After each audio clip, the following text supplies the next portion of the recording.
मुख्यमंत्री देवेंद्र फडणवीस ने आज मुंबई में प्रेस कॉन्फ्रेंस की। उन्होंने नवाब मलिक और दाऊद इब्राहिम के बीच कनेक्शन का खुलासा किया। देवेंद्र फडणवीस ने कहा कि राष्ट्रीय सुरक्षा से जुड़ा खुलासा कर रहा हूं। सलीम पटेल दाऊद का सहयोगी है। अंडरवर्ल्ड से जमीन खरीदी गई। उन्होंने कहा कि नवाब मलिक के अंडरवर्ल्ड के लोगों से संबंध है। दाऊद इब्राहिम 1993 बम धमाके का दोषी है। सरदार शाहवली खान और हसीना पारकर के करीबी सलीम पटेल के नवाब मलिक के साथ व्यावसायिक संबंध है। इन दोनों ने नवाब मलिक के रिश्तेदार की एक कंपनी को करोड़ों की जमीन कौड़ियों के दाम में बेची।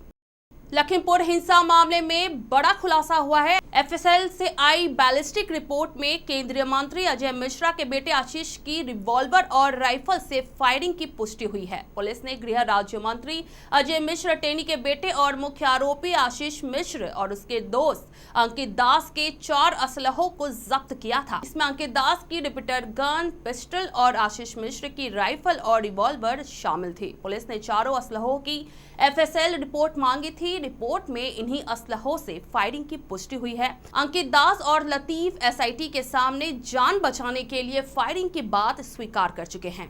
4 साल का साथ अगर पल भर में छूट जाए तो उदासी सी छा जाती है। वैसा ही कुछ टीम इंडिया के ड्रेसिंग रूम में भी देखने को मिला, जहां रवि शास्त्री की विदाई के वक्त माहौल गमगीन दिखा।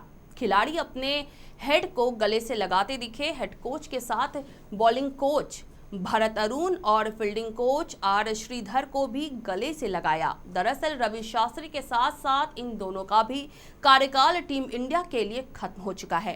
रवि शास्त्री ने 70 सेकंड के अपने संदेश से टीम इंडिया के खिलाड़ियों में जाते जाते भी जोश भरने का काम किया। इस संदेश के जरिए उन्होंने उनकी उपलब्धियां गिनाई, उन माहौल को याद दिलाया जिनमें भारतीय खिलाड़ियों ने झंडे गाड़े थे, उन टीमों की गिनती कराई जिनके खिलाफ भारतीय पहले कभी जीता ही नहीं था।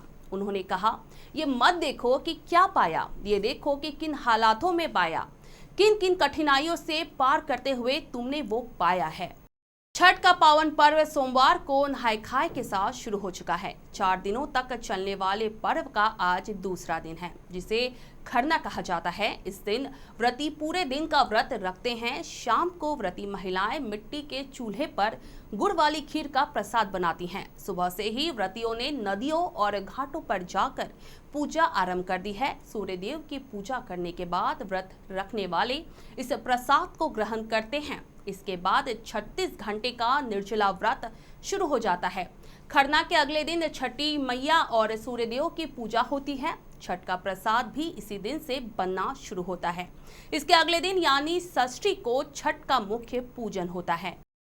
तमिलनाडु में आफत बनकर बरस रहे बादल से आम जनजीवन अस्त व्यस्त हो चुका है। इस बीच मद्रास हाईकोर्ट ने चेन्नई निगम को बारिश के दौरान शहर में बाढ़ को रोकने के लिए पर्याप्त उपाय करने में विफलता के लिए चेतावनी जारी की है और पूछा है कि साल 2015 की बाढ़ के बाद अधिकारी क्या कर रहे थे। कोर्ट ने प्रदेश में जल जमाव की स्थिति पर काबू नहीं पाए जाने पर स्वतः संज्ञान लेते हुए कार्रवाई करने की चेतावनी भी दी। बता दें कि तमिलनाडु में बारिश से जुड़ी घटनाओं में अब तक 5 लोगों की मौत हुई है और 538 से ज्यादा कच्चे घरों को भारी नुकसान पहुंचा है। मौसम विभाग के मुताबिक तमिलनाडु और आंध्र प्रदेश पर बड़ा खतरा मंडरा रहा है। यहाँ अगले 24 घंटे में एक चक्रवाती तूफान पहुंच सकता है। भारत मौसम विज्ञान विभाग ने तमिलनाडु के 13 जिलों में अगले 24 घंटे भारी बारिश का संकेत देते हुए येलो अलर्ट जारी किया। वहीं कुछ इलाकों में 11 नवंबर तक भारी बारिश का सिलसिला जारी रह सकता है। राफेल लड़ाकू विमानों के समझौते में घूस दिए जाने की रिपोर्ट सामने आने के बाद भारतीय जनता पार्टी ने कहा कि ये मामला साल 2007 और 2012 के बीच का है, जब कांग्रेस की सरकार थी। बीजेपी प्रवक्ता संबित पात्रा ने मंगलवार को प्रेस कॉन्फ्रेंस कर कहा, जिस सुषेन गुप्ता नामक के बिचौलिए का नाम सामने आया है वो कोई नया खिलाड़ी नहीं है। उन्होंने कहा कि सुषेण गुप्ता का नाम वीवीआईपी अगस्ता वेस्टलैंड हेलीकॉप्टर घोटाले में भी कमीशन एजेंट के रूप में सामने आया था। संबित पात्रा ने कांग्रेस पर निशाना साधते हुए कहा, राहुल गांधी भारत में नहीं है, इटली से वो जवाब दे कि इतने सालों तक कांग्रेस ने भ्रम फैलाने का काम किया है। आज ये उनका खुलासा हुआ है। उन्हीं की सरकार के कालखंड में ये कमिश्नर खोरी हुई। ये बहुत दुखद है कि भारतीय वायुसेना को फाइटर एयरक्राफ्ट की जरूरत थी और 10 सालों तक इस विषय को पेंडिंग रखा गया। समझौता कर रहे थे और अब हम जान रहे हैं कि इतने सालों तक वे एयरक्राफ्ट को लेकर समझौते नहीं कर रहे थे, बल्कि वे कमीशन को लेकर समझौते कर रहे थे।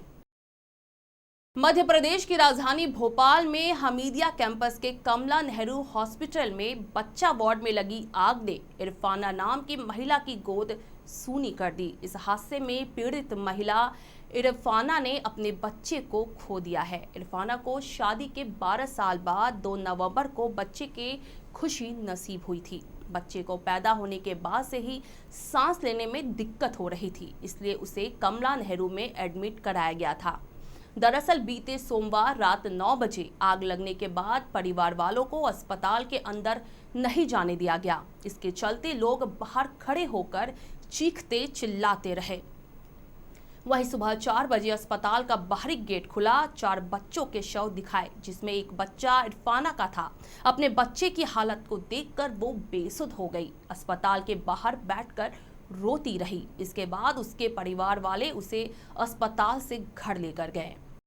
हमीदिया के कमला नेहरू अस्पताल में सोमवार रात 9 बजे आग लगने से 7 बच्चों की मौत के मामले में बड़ा खुलासा हुआ है। जुड़वा बच्चों के पिता रमेश दांगी, जो उस वक्त चिल्ड्रन वार्ड में दूध देने के लिए गए थे, उन्होंने स्टाफ के बाद वार्ड में सबसे पहले धुआं उठते देखा। उन्होंने खुलासा किया कि आग लगने के बाद वार्ड में मौजूद स्टाफ वहां से भाग चुका था। बार बार गिड़गिड़ाने के बाद भी सिस्टर ने दरवाजा नहीं खोला।